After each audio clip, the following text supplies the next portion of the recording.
ओम श्रीराम. सर्व श्रोतृवृंदांना प्रेमपूर्वक नमस्कार. श्रोते हो, स्वामी विद्यानंद यांच्या भावार्थ रामायण संक्षिप्त या ग्रंथाच्या आधारे निर्माण झालेल्या मला भावलेले भावार्थ रामायण अर्थात आत्मपरायण या ग्रंथाची सिरीज आपण पाहत आहोत. आज बालकांडातील अध्याय 10वा, राजा जनक शुकाचार्य संवाद. श्रीरामांचा प्रश्न व विश्वामित्रांचे उत्तर. श्री शुकाचार्य. ओम श्रीराम. श्रीराम व विश्वामित्र यांची प्रश्नोत्तरे चालू आहेत. विश्वामित्र श्रीरामास म्हणतात की, हे रामा, तू शुकाचार्यांसारखा ज्ञानी, कुशाग्र, बुद्धिवान, वैराग्यवान, विवेकी व गुरुभक्तीने पूर्ण आहेस. परंतु हे श्रीरामा, त्या शुकाचार्यांना सुद्धा मी ज्ञानी आहे असा अहम होतो. एके दिवशी अरण्यातून चालताना ते एक दृश्य पाहतात की एक पक्षी आपल्या पिल्लांना मोठ्या प्रेमाने घास भरवत आहे. ते दृश्य पाहून त्यांच्या डोळ्यातून प्रेमाश्रू वाहू लागले व त्यांचा अहम निघून जातो. आता आपण साधकाच्या दृष्टीने पाहू. साधकाचे ठिकाणी श्री सद्गुरूंच्या सत्संगामुळे वैराग्य, विवेक, कुशाग्रता, गुरुभक्ती व ज्ञानघनता हे गुण हळूहळू येऊ लागतात व हे गुण जिरविणे व पचविण्याच्या आधीच त्यालाही न कळत अहम उपस्थित होतो व मी आता ज्ञानी झालो आहे असे त्याला वाटू लागते व तिथेच त्याचे पतन होण्यास सुरुवात होते. मात्र त्याचे सद्गुरू त्याला विशेष बोध करून सावरतात व पुन्हा त्याच्या साधना मार्गावर मार्गस्थ करतात. या अशा घटना साधक जीवनात अनेक वेळा घडत राहतात आणि म्हणून सद्गुरू त्याला नेहमी सांगतात की साधक जीवनात अध्यात्माचा आलेख हा सतत वर खाली, चढ उतार करत असतो. आणि हे कुठपर्यंत? तर हे सिद्धावस्था येईपर्यंत, आत्मस्थिती येईपर्यंत हा प्रवास असाच चालतो. आणि अहम आणि सोहम यांचे नाजूक असं नाते कसे असते ते फक्त गुरुकृपेनेच कळते. गुरुकृपेशिवाय काहीही कळत नाही. शुकाचार्य जनक संवाद. श्रीरामांना विश्वामित्र सांगतात की एकदा शुकाचार्य राजा जनकाच्या भेटीस जातात.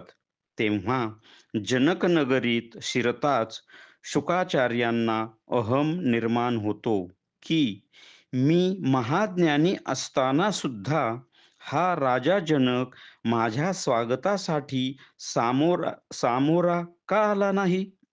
तेव्हा तिथे राजा जनक शुकाचार्यांच्या हृदय परिवर्तनाची युक्ती करतात व त्यांना अहमशून्य करतात व मग एकमेकांना आलिंगन देतात. आता ती युक्ती म्हणजे काय ते आपण साधकाच्या दृष्टीने पाहू. साधकाच्या ठिकाणी सुद्धा असा हा अहम सतत येत जात राहतो.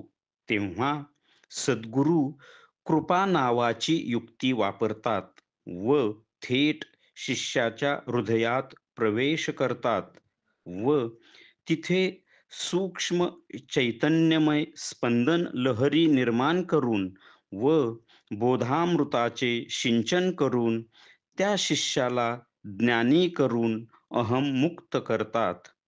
तेव्हा त्या साधकाला आपोआप कळू लागते की ज्या पंचमहाभूतांनी हे विश्व सक्रिय आहे तिथे मी नाही, तर ती चैतन्य वस्तू आहे. व जिथे जड आहे, तिथेही मी नाही, तर तीच चैतन्य वस्तू आहे. म्हणजे हे सर्व काही ते चैतन्य वस्तूच आहे. तर मग हा मी कोण? मी ज्ञानी आहे, यातील मी कसा? म्हणजे मी काहीच नाही, सर्व काही ते चैतन्य वस्तूच आहे. व अशा प्रकारे साधकाचे ठिकाणी हे ज्ञान निर्माण होते. तेव्हा सद्गुरू त्याला आपल्या प्रेममिठीत घेऊन आलिंगन देतात. तेव्हा तो शिष्य किंवा साधक म्हणतो, देहदृष्टीने अनंत दोषी अज्ञानीही मी समूर्त ऐसा, ज्ञानदृष्टीने अमृतमय मी सदोष नच मी तृप्त हि तैसा. स्वामी विद्यानंद भावार्थ रामायण अध्याय 10वा. इथे या अध्यायाचे सार पाहिले तर अहम निर्मिती कशी होते. बहुतांशी साधकांच्या बाबतीत असंच होतं. सद्गुरू अनुग्रह देतात, तो परखड साधना करतो, काही दिव्य अनुभव यायला सुरुवात होते आणि काही शक्तीही त्याला मिळतात. त्यामुळे त्याला असं वाटायला लागतं, की मी आता ज्ञानी झालो. मला आता कशाची आवश्यकता नाही. मात्र इथेच त्याच्या पतनाला सुरुवात होते. परंतु परंतु सद्गुरूंची कृपादृष्टी अखंड त्या शिष्याच्या अवतीभोवती फिरत असते. सद्गुरू हे जाणतात. मग सद्गुरू काय करतात?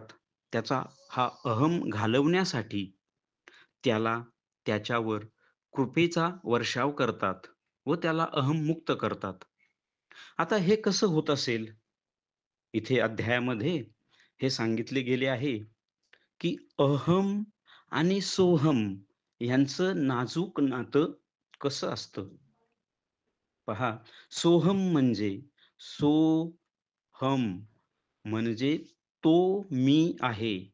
तो म्हणजे तो आत्मा, ईश्वर, परमेश्वर, ब्रह्म, परब्रह्म हे सर्व मी आहे. मी म्हणजे अहंकार.